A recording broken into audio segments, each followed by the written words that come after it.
You are Paripurna. You are all full. We back, baby, with another quadruple dab, with another reflection on the daily Vedantic, and we still got that cold going. We're loving it. At this point, it's all I know. It's the new normal that I can't hear out of my ears. I've never had a cold, and I think I said this already. But, repetition is power. I've never had a cold where it blocked up my ears like this before.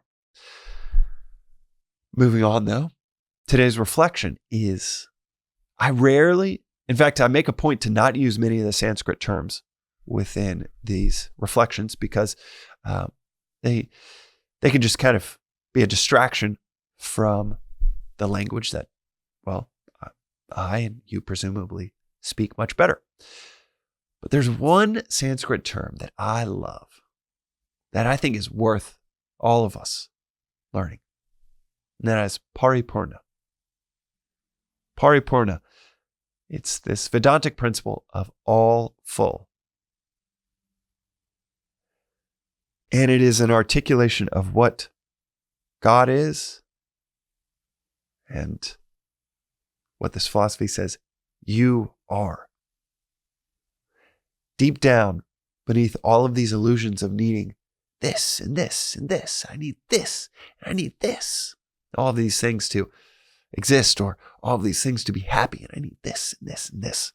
This philosophy says, no, you are Paripurna. You are all full. Your body might need this or this, but as we said 2 or 3 episodes ago, you are not your body. And this philosophy goes very rationally, like a friggin' razor's edge, just finely chopping up, whittling down this false notion that we are our bodies so succinctly and so completely.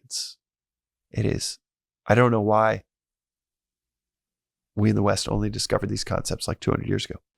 But it starts with something like, you are not your hand, right? You know that. I know that. Not my hand. Take away my hand. I still exist. Follow this line of thinking, you're not your arm. Well, obviously, yeah. I'd like it. It's useful to me. I identify with it, but it is not. Yeah, you're right. It's not me. Take it away and I still exist. And this philosophy says you can do that all the way to taking away the entire body. You still have, in the West, we use the word soul or spirit, but you still have this you that is apart from everything we're observing. Same goes for our mind and our thoughts. There is a you, there is a me that is apart from all of the thoughts that run through my head. It's like watching a movie. You watch the thoughts happen. This isn't even philosophy. This is just logic. You watch the thoughts happen. Who is it that is watching these thoughts happen? That's you. Sing the Star-Spangled Banner in your head. Sing the Happy Birthday song in your head.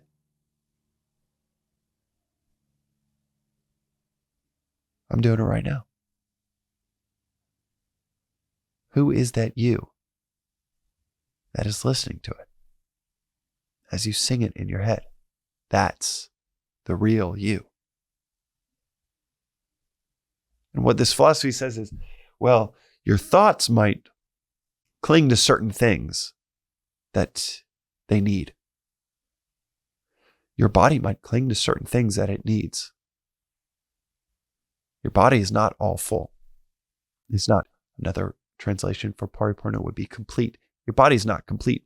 It requires a whole host. It requires the exact right air pressure to exist. Like finely tuned, exact right air pressure or temperature.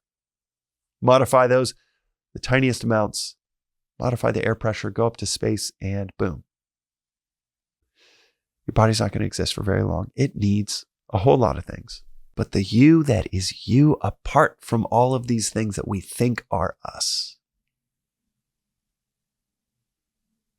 that you is actually Paripurna, all full. Doesn't need anything.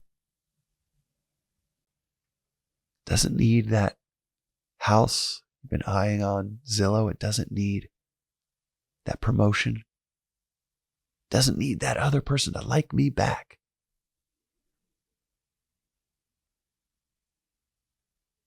The gospel is often called the good news. This is the best news. Independent of any terms that have so much baggage, and especially in the West, so much baggage in our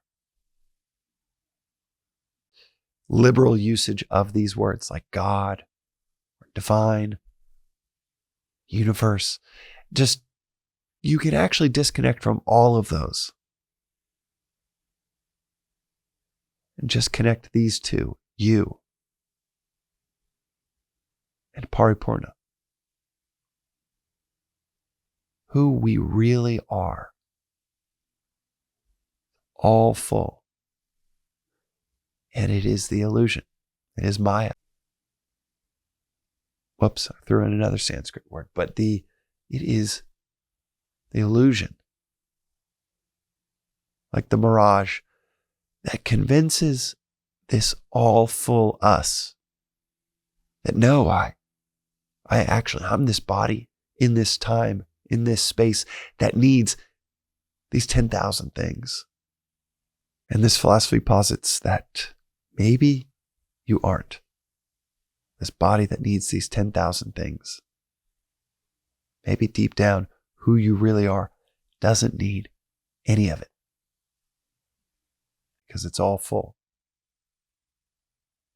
This notion, this foundational notion, it's like the rock bed upon which you can build the rest of your identity, life, professional or personal pursuits. It is such a solid base to build out any trajectory you might have in life. Coming from a place of all full, I'm all full. Boom. You've got abundance mindset. That's, so hip to talk about. You've got generosity. You've got the ability to help others. You've got infinite self-confidence. You've got peace. You have a feeling of infinite prosperity. You've got everything. Everything that you really need. You've got it all. And this notion, this concept, this timeless principle within this philosophy, being Paripurna. First glance, it can feel a bit vanilla.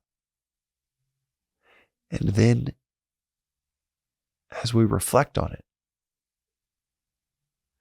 as we try it on for size, as we see that it actually, maybe it fits. Maybe it's the only thing that fits. That car didn't do it for me. The house didn't do it for me. These external pursuits, every single time I thought it's just this one more thing. When that thing arrives from Amazon, I'm going to be awful. And those never do it for you. Maybe it's because we're looking out there when we already have all of it in here. We're just looking in the wrong place. But again, what's even more powerful than the recognition, maybe even just the entertaining of this thought that we're all full, is what happens afterwards. You start to give space to that thought. Your peace grows. Your generosity grows. The abundance mindset. The ability to surrender into whatever duty is calling you right then. The ability to make the highest integrity decisions instead of the really shaky ones. The ability to see clearly instead of just a narrow aperture out of fear. All from this foundational notion and concept of Paripurna, of being all full. That is today's reflection on the Daily Vedantic. We'll see you next time.